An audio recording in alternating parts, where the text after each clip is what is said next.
among the white cactus. Let's go, Chapo. There you go. The show has officially started. A round of applause for Chapo with Vader Mall. Hello, everybody, and welcome to Manila Ocean Park All-Star Bird Show with me, Trainer April. Now, here's an object that I will hide under one of these three silver cups. So, where do you want me to put this object? On your left, on your right, or here on the middle? Now, which side? Left, right, or middle?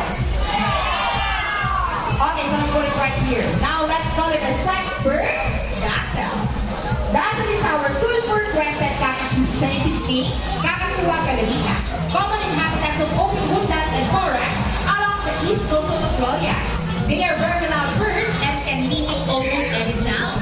They typically feed on seeds, nuts, fruits such as durian, papaya, guava, and they also have corn. Now guys, do you think Dazzle has the ability to find the hidden object? If it's yes,